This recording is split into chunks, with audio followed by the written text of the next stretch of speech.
I want to ask first of all about EFM and about Yeah, so listening to your music for years, like I've seen you really like switch styles with each album.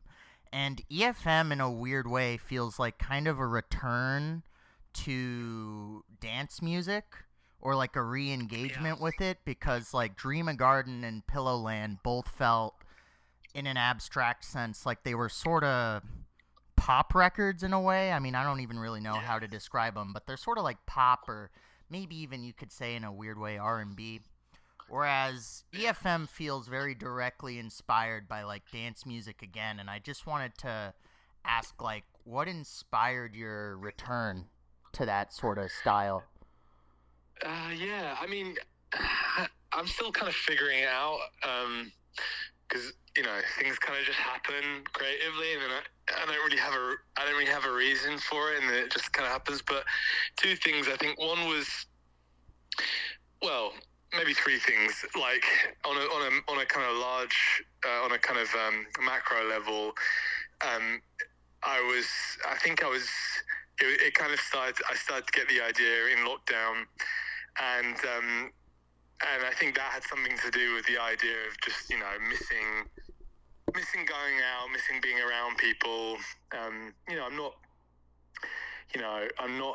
I'm not a huge clubber anymore. My life's a little quieter these days. I'm a little bit Right, now. I'm a little older and I have a family and stuff. right, right, Um, yeah, at that time I was kind of, I felt maybe a sort of a bit of nostalgia for not necessarily going out and raving, but just being in those environments. I spent most of my 20s as a DJ, and I think tied up with all of that was my memories of sort of just being part of that kind of world, right. sometimes as a dancer, but more often being a DJ.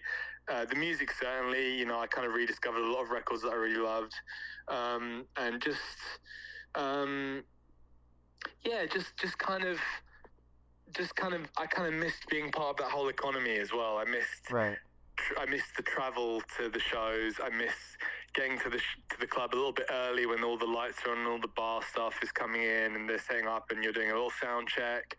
I missed um, I missed coming out at 4 in the morning and walking back to my hotel. Obviously I missed the show itself. I missed the dancing and playing the music and stuff. But I kind of missed, I found myself very nostalgic for just that time of my life and all the music that went along with it too. So that was one reason. Um, and the other reason was, um, and the other reason was after Pillowland, I felt like well, there's kind of twofold reasons. One, that I'd kind of taken that sound as far as it could go, and I think maybe starting a journey of kind of writing my own material and singing it. It kind of felt like with Pillar, and I'd kind of climaxed a little bit, and I kind of reached a bit of a plateau where I was really happy Right. with it, but I didn't really know where it could go next. Um, and and instead of I think normally when you get like to that place as an artist, you kind of go backwards in a sense, not in a reductive in a kind of in a reductive like not not regressing, not going backwards in a Right. bad way, but you just kind of like, okay, well, let's go back to square one in a way. Yeah. I've sort of gone from A to B to C to D, all the way to Z or whatever, and then you're kind of just like, okay, well, yeah, maybe I don't know what comes after this, so maybe let's try and start the cycle again, but with a completely different set of skills, a completely different knowledge and of music production. I'm a completely different person than I was when I made my earlier dance music. And that kind of felt totally exciting for me as well. I was just like, oh wow, this is something I haven't done before. Yeah. Um, and also just on a real simple level, I after Pearl I wanted to make something a lot more stripped back, production wise, because that record was quite kind of complicated to mix and balance everything, and I just kind of wanted to I just wanted to. I remember listening to a couple of the recent, at the time, Omar S records that were really just like a bass line, a vocal, and like a kick drum, hi hat, and I was just like, oh wow, this feels really good. Like Yeah. I wouldn't it be great to make music that has four key elements, Yeah, and absolutely. see how much I can do with those, and the record kind of the EFM record kind of expanded a little bit on that, but listening back the other day, I was actually, it's a pretty minimal record. I really didn't add too much to it. There's really just bass, drums, vocals, and some kind of synths and melodies here and there. But it's a bass and vocal and drum driven record, and that was something that I hadn't done in a while as well, and that felt really good to detox and kind of work from that kind of limitation. So those are the reasons why I really wanted to kind of get back into it. Yeah. Yeah, that makes sense. It's interesting. I'd never really thought about it as like a pandemic era record before, but it makes sense like being locked up that you'd become nostalgic for, that sort of club environment or like being a Yeah. DJ. And it also makes sense because I was going to say in contrast to Pillowland, like Pillowland feels to me like this very almost like manic, exuberant record, very maximalist, very in your face. Whereas EFM feels kind of like melancholic, like you're kind of like reflecting on your past in a Mm. way and like really engaging with it. So it kind of makes sense that you were in this space where I guess you were thinking about your like older life as a DJ Mm. and as a clubber, and it really comes through because it feels like almost like a subversion of like classic house music tropes. Because like I feel like usually classic like vocal house, it's all about euphoria and communal experience and everything. Whereas EFM, you get Mm. hints of that, but it all feels clouded by this kind of like insecurity or anxiety. And Mm. I almost wonder, was that like your experience of clubbing like growing up? Like what was your engagement with clubbing? Because this does feel like I've seen you say before that it's sort of a record about formative experiences. But what were your sort of formative experiences with clubbing, and how did that sort of shape the music or your Yeah. writing of it? Yeah. It's interesting you pick up on that actually, because I think that was definitely intentional, and I don't know if I kind of didn't know if it really if it came through on the record, but that was definitely the intention was, and because that is that's kind of who I am. I'm not like I've never really been interested in making music that strives to be euphoric. I'm a very happy person in real life, but by nature, I think I like art that is a little darker, and I like songs that have a little bit of a darker edge to them. I like mixing, the kind of the sweet with the sour a little bit, and yeah, that was very much the, I think, and also, look, I'm not the first person to do dance music that's slightly melancholy. Like that's very much, especially in the UK. There's been a real, since maybe Burial, there's been that feeling of very melancholy, reflections on rave and past Yes, moments of joy and stuff like that. And absolutely. I love all that stuff, of course. That resonates with me a lot. And also American house music too. There's definitely like a post-AIDS. There's a lot of Yeah, post-AIDS Chicago records that are very, very sad and very bittersweet, even though they're yep. still dance records. But there's a real sense of loss there. So there's that too. I mean, in terms of my own relationship to all that stuff, um, yeah. I mean, well, yeah, I suppose on one hand, I'm not, I don't get me wrong, I certainly spent a lot of time as a dancer, um, and in my kind of my late teens, and when I was old enough to get into clubs and stuff, but I think I kind of my experience my first experiences of clubbing were not very. They were not very like memorable in a sense, and they were quite kind of what's the word? Like they were quite um, Mundane, like normal. yeah, maybe mundane, maybe just a little bit sort of like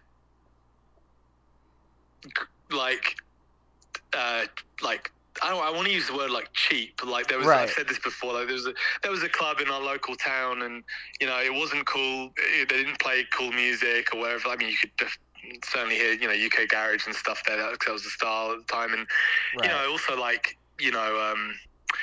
it's kind of like 2006, 2007. A lot of sort of that era of sort of quite kind of like pre EDM, sort of like electro-y dance, Yeah. a lot of like very late trance and stuff like that. But just no real collectors records in there. It was real just top 40, and the kind of atmosphere of that place that was like a proper club. Was definitely suffused with a kind of desperate energy. That's the word I use. It was very desperate. Yeah.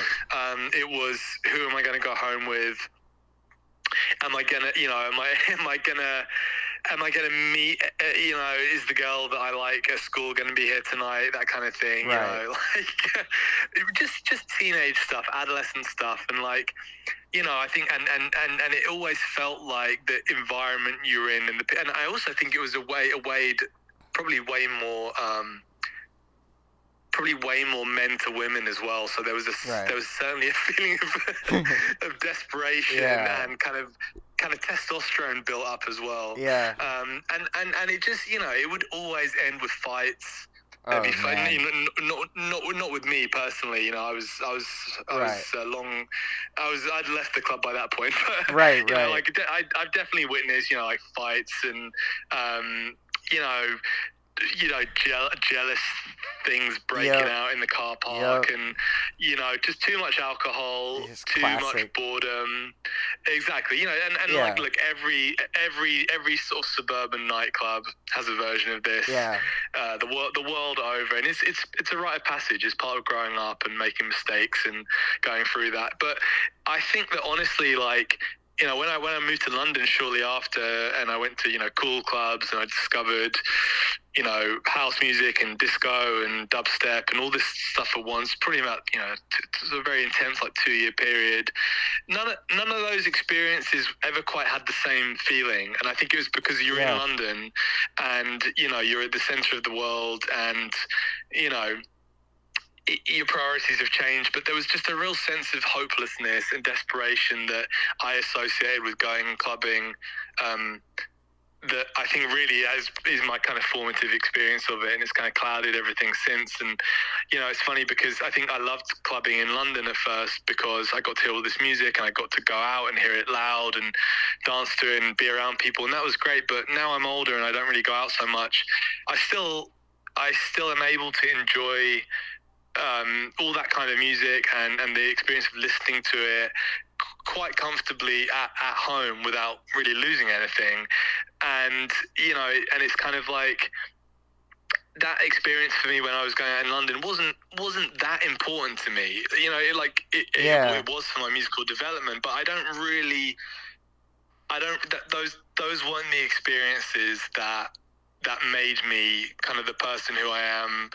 And they weren't the experiences that made me the kind of dance music artist that I am. I think that comes from a different, slightly earlier place, and the kind of characters in that world of where I grew up, and the kinds of emotions and the kind of hopelessness that feels closer to my understanding of dance music than my experience of dance music when I was 17, 18, instead of the first time I went to Forward or whatever, the first time I went to DMZ or that kind of thing. It's a long answer, but but you're absolutely right. That's there is a melancholy there, and there always has been, and also the last thing I'll say, I'm going on a bit, but like there's I remember when Mark Fisher wrote, I think it was Mark Fisher, and he wrote about the first Burial album when it came out, and he was Yes. talking about, Yes. you know, like, I think there's an amazing line in it, like, you know, sad-eyed ravers Yep. selling their 12 inches at like a local, we have them in the UK, we call them car boot sales or a jumble sale or a thrift store, basically. And it's so funny because I know that. I know those people. I grew up around those people. They were older than me. They were my older generation. I mean, I'm old enough to remember my very early memories of like the rave years happening around me, but you know, like I was like 3 or 4 years old, so I don't remember it what it was, but I remember some of the songs. I remember our next door neighbor at the time was a big raver, and he was into that kind of DJ culture as well. So I have this weird sense of like I know who those people are. I know I've seen their ghosts around. I still see them around, like whenever I visit home. And I'm, you know, like, yeah, I that history of, you know, like the golden age of dance music. You know, let's say like, you know, like in the UK at least, you know, like 1988 to 1995 or something like that. I remember that very well, or maybe even the late 90s as well. I remember that it's very hazy, my memory of it, but I remember it, and I feel it a lot as well. And that sense of kind of loss and that sense of the best days being behind us is something that is way more interesting to me in dance music culture and kind of seductive to me in dance music culture than this quest for euphoria. And that made me sound kind of pessimistic, but that's just really who I am, you know, and that's who I am as an artist, I think. Yeah, well, it's a sort of realism too, because the way you picked up on it, that like, yeah, it's a classic thing to like see fights, to see jealousy and stuff at clubs. Like, you know, I grew up in Massachusetts, you know, so very, Right. very different. But like, you'd see the exact same thing, you know, like people getting way too wasted in the parking lot, people calling each other names, like beating each other Yeah. up, like, you know, you got teenagers and stuff, and you have like different crowds who are trying to like fit in. So there's always this kind of dark, desperate side to dance music culture, and I feel like this record picks up on that. And yeah, it does tap into this kind of older British tradition that, you know, Mark Fisher writes about, and that's in the Burial Records. But I wanted to ask about so how did you get involved like on this sort of track? How did you get involved sort of like in production and in that world? Like how when did it first really like grab you? And I also wanted to ask about, because on your early records and even currently, you can still hear a lot of influence from like local scenes like grime and UK funky and all that. And you can even still hear it on the current record. Like there's one track, LLTB, that I feel like is kind of a funky beat. Um, Yeah. um, how did you first encounter those sounds? Because I also, as a side note, I want to ask, were those sounds like very mainstream in the UK, or did you have to be like kind of like a hipster in London to know about them? Yeah. As a side note, but Okay. yeah. Well, I mean, I'll answer that one first. I mean, so okay, so what exactly sounds do you kind of mean in terms of like do you mean like that you had to kind of, you know, be in a certain in the know to know about? Do you mean like UK funky or dubstep or you know, like what? Because it's very like, yeah, like what like define what you actually mean by that, and I'll try and answer it. So I mean like specifically like the stuff from the 2000s, like yeah, like grime, UK funky, and then I guess also dubstep to a somewhat lesser extent, and then also maybe like bassline or something. But I guess, you know, they Yeah. call it the hardcore continuum, that sort of Yeah. world. Yeah. Like yeah, Yeah. Okay. Well, I mean, I'm not an expert on this, and I'm sure there's many people that have written and books about it and stuff. But to my knowledge, at least when I was getting into music production and that kind of DJ culture, it was 2008, 9, and the things that were around then that were kind of interesting to us, or to Nightside, and I was kind of picking up on that because I was hanging around with them. Was like UK Funky was the biggest one, and that was a London scene. Bassline, or some people call it speed garage, but bassline was a northern thing. And dubstep, again, a London thing, although maybe not at that point, but maybe it had gone above ground a bit. But like a pretty kind of like local as well at a certain point, like very localized to maybe just one or two clubs in South London. I kind of missed that a little bit. I went to the only time I went to DMZ was when that became mass. Basically, it went from like the basement of the venue and then one time, the time I went, it was so busy in the basement that they were like, okay, we're going to have to open up upstairs, which is a club called Mass, which was much bigger, and it was empty that night.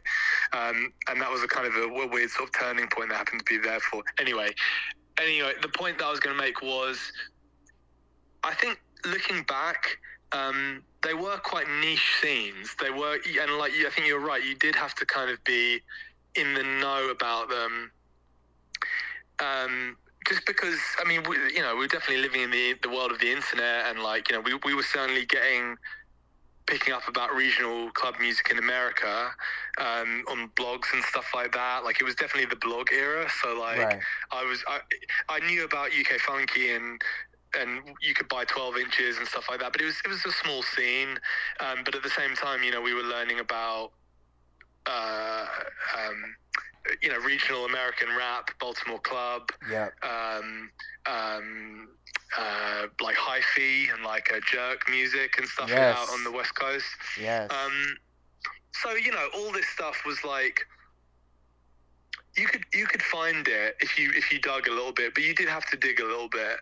Right. And in terms of the UK, like, I think that those scenes, the UK scenes, like, they were.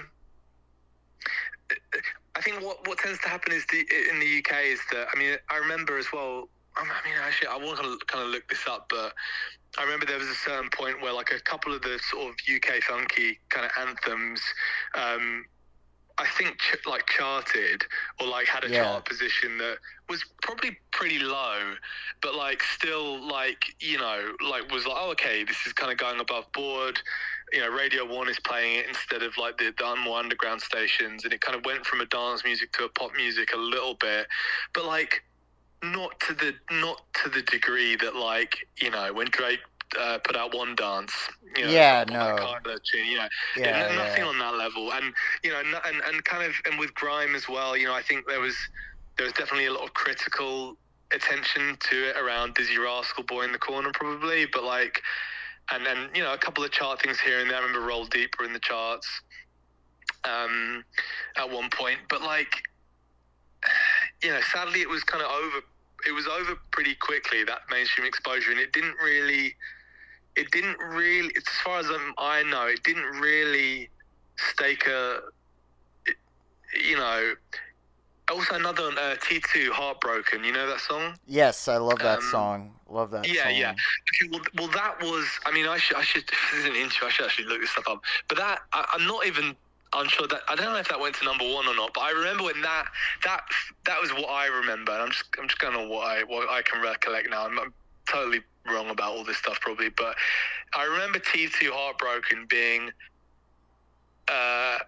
going at a deeper level and a much bigger level in terms of like exposure than anything that had come before it, and that was a kind of a bassline sound. That was a northern bassline sound, and I remember like I had a couple of friends that would like lived around the country, and whenever I visited them, we'd go out to clubs very like not cool clubs, very like student kind of clubs in towns in like Leeds and stuff like that. Not just in Leeds, but all over in Bristol and everywhere was playing Heartbroken. Everywhere you Right. went, you couldn't walk into. You got in the cab on the way to the club. The cab was playing Heartbroken. You got to the club. The DJ was playing Heartbroken. The DJ played Heartbroken 6 times in a night, and Oh my god. and so like and then and like everything, it kind of I mean, I think that one has become definitely enshrined as a kind of a club classic in the UK in the same way that like Show Me Love has or whatever. But yeah, it kind of, I think that's from what I remember. That's as kind of mainstream as it got in terms of like the unfiltered sound of the underground, hyper local scenes, and then there's a breakout hit. In my era at least. Obviously, when I was growing up in the 2000s, my sister was really into garage, and garage was a big chart presence. Right. So like. Obviously, Craig David again was the kind of poster boy for it, but DJ Pied Piper and like DJ Luck and MC Neat, like all of this stuff was again like everywhere. It was inescapable. It was in the same chart positions as the Backstreet Boys or whoever. Right. Right. That's what I figured. Yeah. Yeah. So yeah, it's funny, and this other thing. I mean. Yeah, so that's kind of what I remember of the scene at the time. Is that there would be these little flashpoints where like there'd be a grime song that was in the top 10, or there'd be a garage song that was in the top 10 or whatever. But it was like apart from that, it was kind of like a bit you had to seek it out a little bit. And those scenes in themselves were like totally like the clubs would be sold out every night, and there would be plenty of people invested in it, but it just wouldn't be something that the rest of the country was doing necessarily. Right. Again, like funky was very much a London thing. Maybe there were little things around in other cities, I don't know, but so I don't think, and it's interesting comparing it to like the rave era and the garage era, because I think in some ways, like again, like going back to when I was maybe like 5 years old, I remember all these rave and kind of club anthems that were kind of, I realized recently that a lot of them were like Euro dance, or a lot of them were made in Italy, but they were huge UK dance records. Like, I mean, Robin S is obviously the obvious one. That was American, but Mark Kitchen was American as well. But like Rhythm is a Dancer and stuff like that. Yes. Like, all that kind of stuff was. I felt like it was had a big chart presence and was around for years, and it still gets played on the radio. So it is interesting, man. It's really interesting, the kind of UK's relationship to dance music culture, because the other thing I was going to say was that I'm really fascinated by American R&B and funk records that were flops in the States during the like late 70s, early 80s, but were huge in the UK, and like saw regional success in America, in a couple of states or New York or whatever. But in the UK, they were big records. Odyssey, Native New Yorker, and also Yarborough and People's Don't Stop the Music. Two big songs. And In Deep, actually, I think Last Night DJ Saved My Life was like a big hit in the UK. Wow. Probably bigger than the States as well. So the UK has had this thing that I'm always like slightly like kind of proud of basically taking like being a kind of a tastemaker for all these amazing dance records. That kind of don't that it's they certainly find that, and also in Europe can be like that at large as well a little bit. There's often unexpected hits from those kind of R&B groups and funk groups that become big in Europe. But it's interesting. It's something I think about all the time. But so another very long answer, but just like small scenes, but had a couple of breakout hits. That makes sense. Yeah, because I was just, it's something I've always been like super curious about. because I mean, I'm very interested in documenting like the U.S. local like regional scenes, and then also like the Yeah, British regional scenes. Like, and it's kind of like a global phenomenon at this point. Like, it's happening all over yeah. now.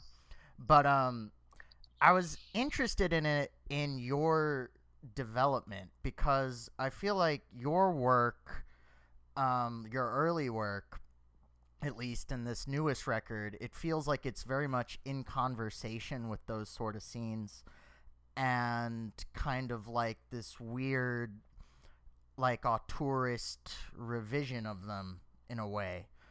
And I was wondering if it was like that music was like inescapable for you growing up, or if it was something that you more just sort of like got into gradually, like on your own.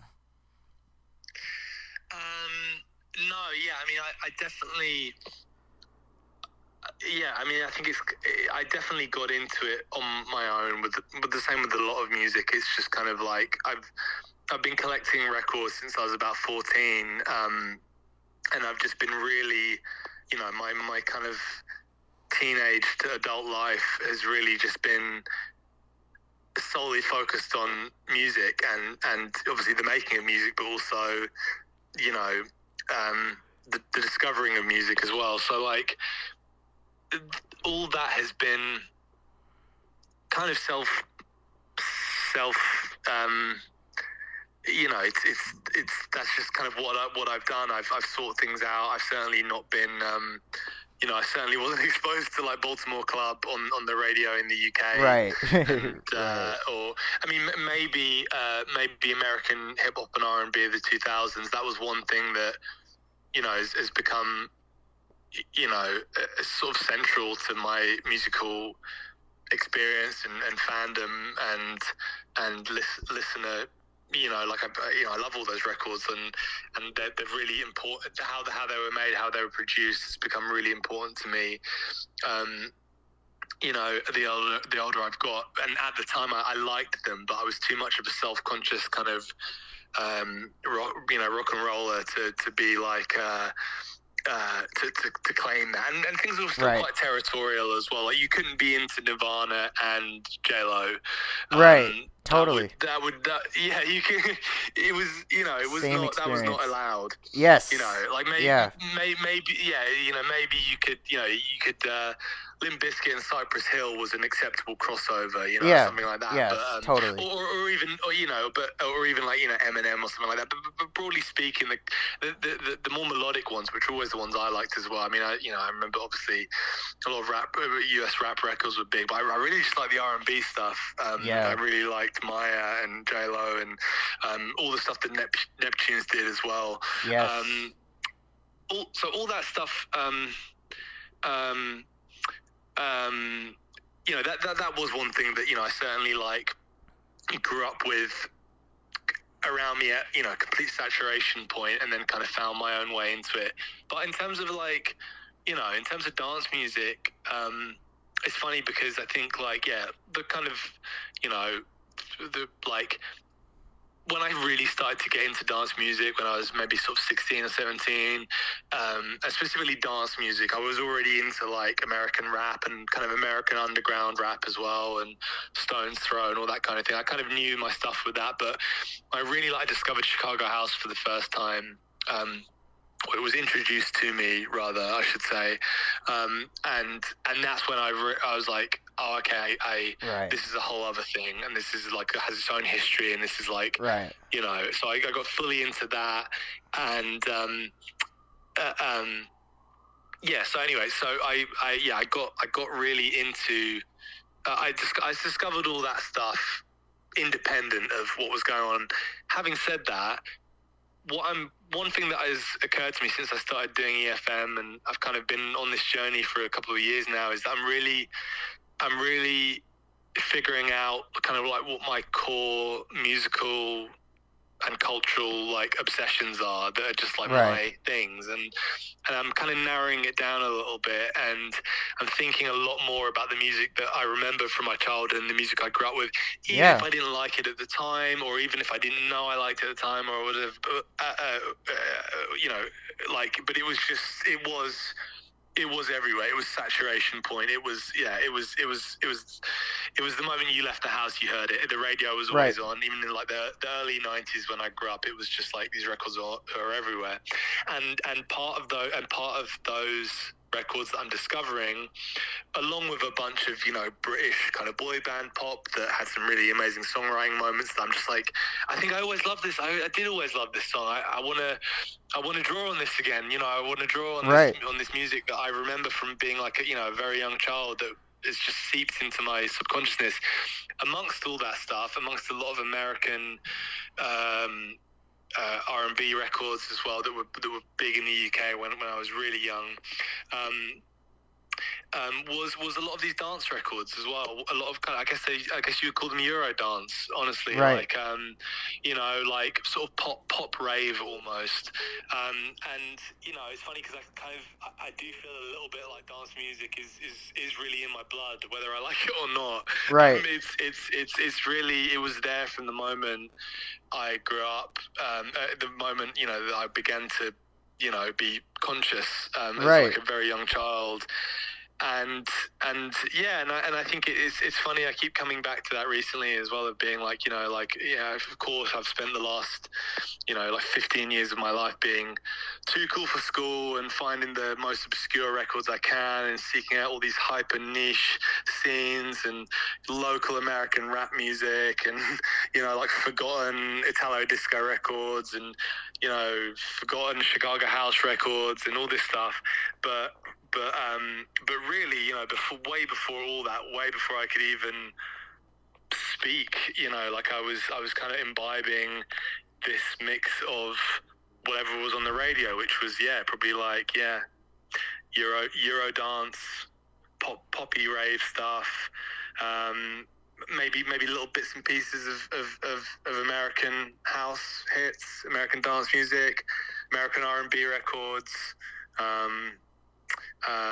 alongside, you know, like a whole bunch of other stuff. But that kind of, yeah, I kind of had that realization. I feel like I have a certain, like, yeah, a certain proclivity to dance music, and I think that's why. It's because I consciously or not, I grew up with it, you know, imbibing it, you know, completely,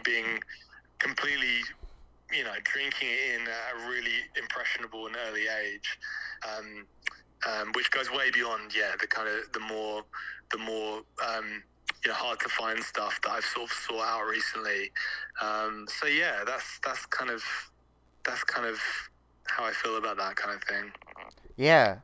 And you can hear it like in the record. Like that's why I was curious, is because EFM, it shows this kind of like deep engagement with dance music that I feel like comes from someone who's kind of lived with it for a long time, you know, who has those sort of memories, who has been shaped by these different experiences.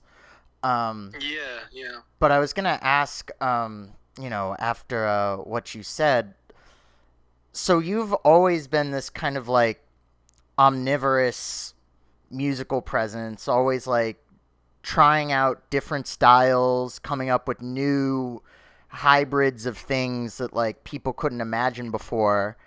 And I can sort of hear what you mean, that you're like narrowing down your interests in like EFM, or you're reflecting on what your core interests are. Um, how would you define what your core interests are, like as an artist, like after 15 odd years of production? Like, what would you say? Yeah, I mean, I think I keep coming up with this term, like instead of dance music, like, because it's not always danceable, but I feel like all my music, even Dreamer Garden, has always been like, I call it like pulse music, where it's like, it's not that it's four to the floor. Although most of it is four to the floor, really, I don't tend to write in different time signatures too much.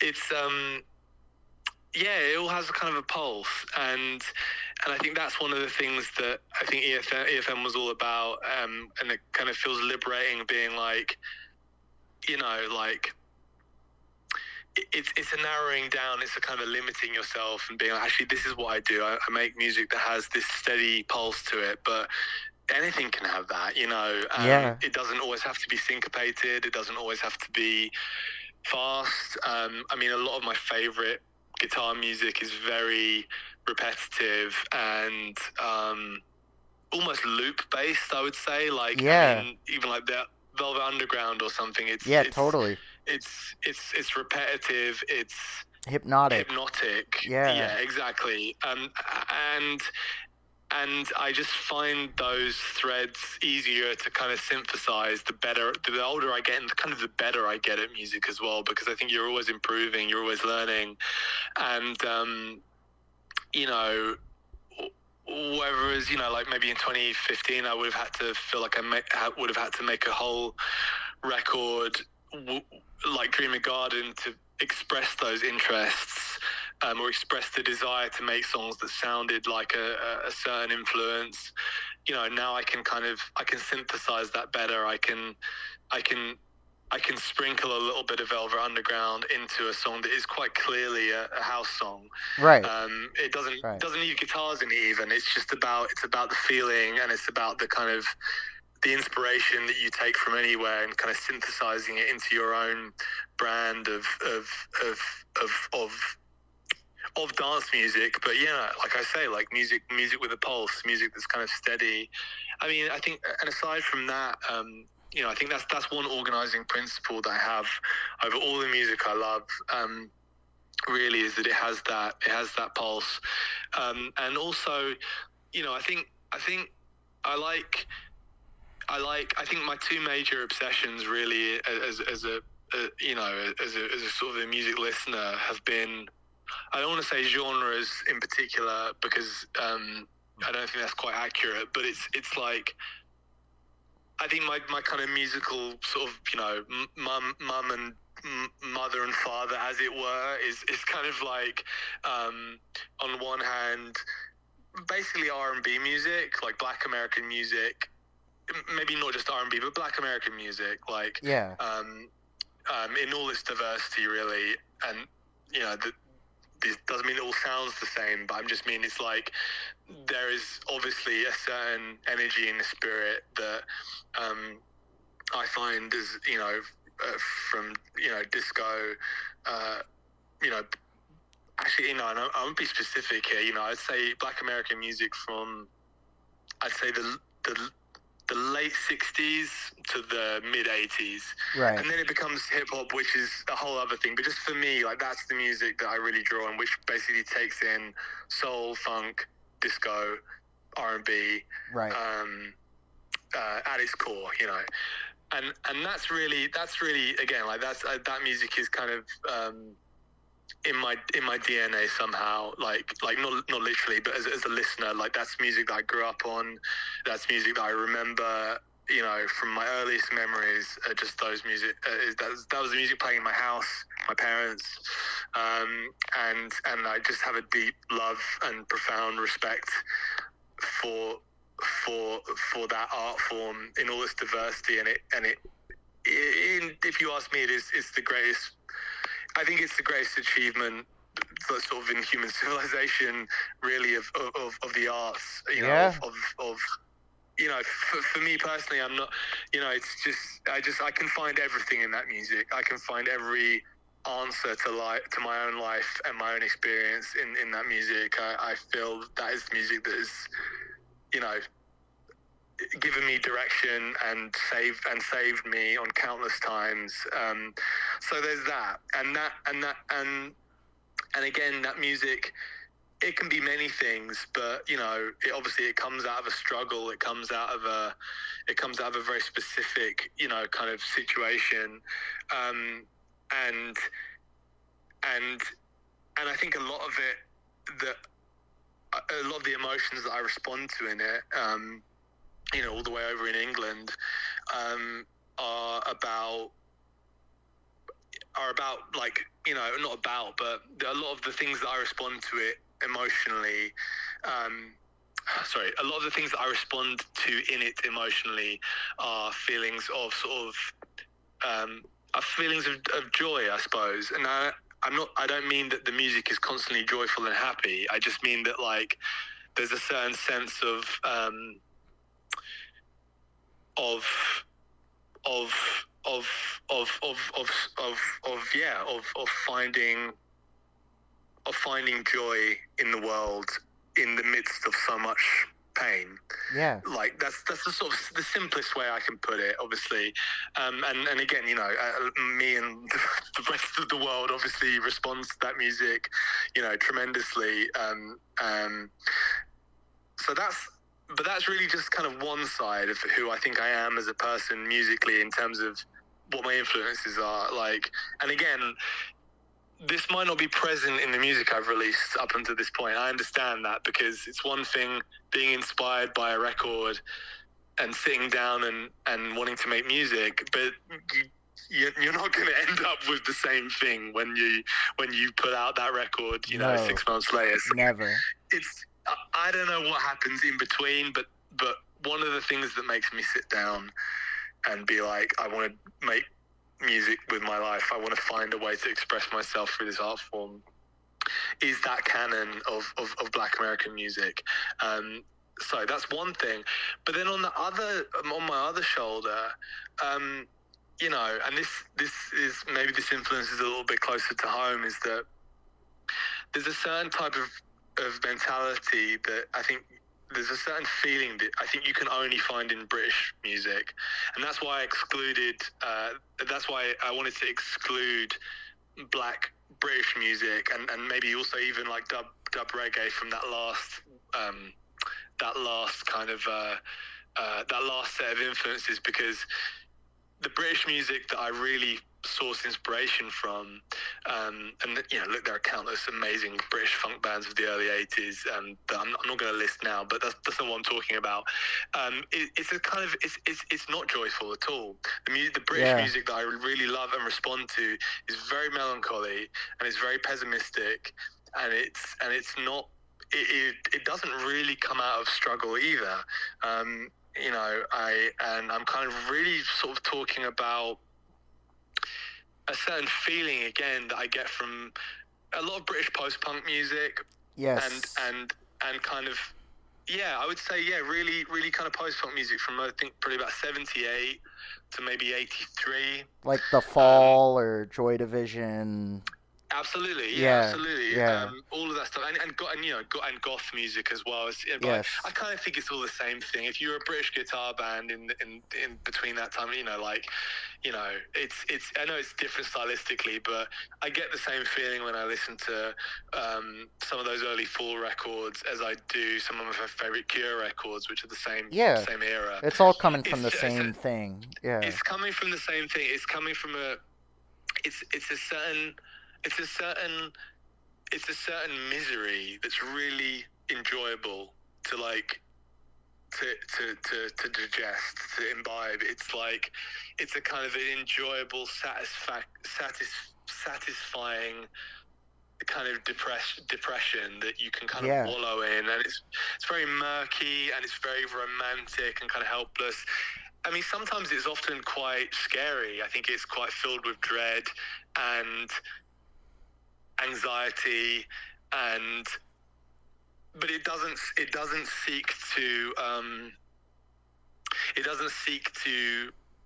transfer those feelings into something more positive, or even more, or it doesn't channel that energy in the same way that some of this other music that I love does. It kind of wallows in it, and it's funny because not my uncle, but my dad had a friend who died recently, who was kind of an uncle, and before he died, a long time before he died, I kind of inherited his record collection. That wasn't huge, but it was really it was that aesthetic distilled into, you know, 20 or 40s of LPs. You know, it was The Cure, The Fall, Japan.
about it for me. Like when I play guitar and I plug my guitar into a flanger pedal, I get that sound. I just get that post-punk, early Thatcher sound. Like I get Yeah. the sound of the UK.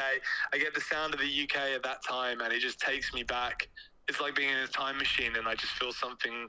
It touches my soul, it Yeah. touches a different part of my soul as you know, like as a Marvin Gaye record or whatever. But it touches my soul with as much intensity, but in a totally different way. And Yeah. now, obviously, you know, I've made so much music, and you know, not all of it has been a perfect amalgamation of those two things. And some of it is just, you know, there's all sorts of other influences going on. I've said nothing about, you know, regional club music or anything like that, or rap or anything like that. All those are huge influences, of course, but like, I think on an emotional level, those are the two poles that I always go between, that I find in that kind of music. And I think maybe my long-term goal as an artist is to make music that kind of sits somewhere in between, in terms of the emotions, you know, in terms of the feelings it conjures. And I think that's probably only going to be for me as well, but that's fine, you know, as long as I can sit down and listen to 10 songs on an album, a Jam City album, and have them span that kind of hit the same synapses in my brain as those influences, then yeah, that's my goal as an artist. You know, that's what I want to do, I think. So yeah. Yeah. No, that's awesome, and I totally hear you. I feel like I come from a similar place where I feel like post punk and just the whole ethos of that like really shaped who I am. But then at the same time, I grew up with R&B, with rap, with all those things just constantly around Mm, me, and it's like, how do you fit yeah. these two pieces together? You know? But Yeah, and yeah, no, for sure.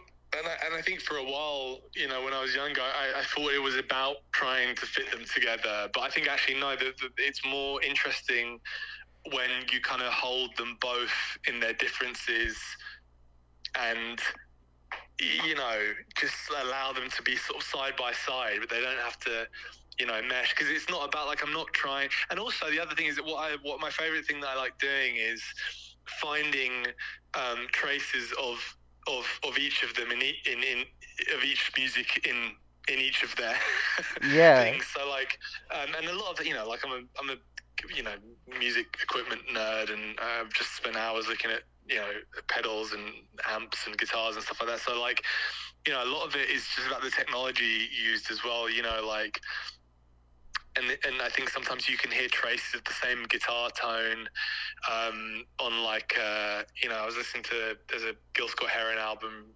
from the early 80s. I forget the name, but the song is Angel Dust, and there's a really quiet little rhythm guitar part in the back, but but on its own, it's just got that, it's got that Robert Smith sound. It just sounds like post punk. But it's like two notes, but it's just with just, you know, like a chorus effect on it, and I'm just like, no, that's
R&B influences crop up.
that that has been in the works for a while, but things have kind of come and gone, and I've got distracted, and other things have got in the way. But I will definitely be back over to America. Like I would say, within a year, probably less than that. So yeah. Hell yeah, yeah. Well, I'll be there.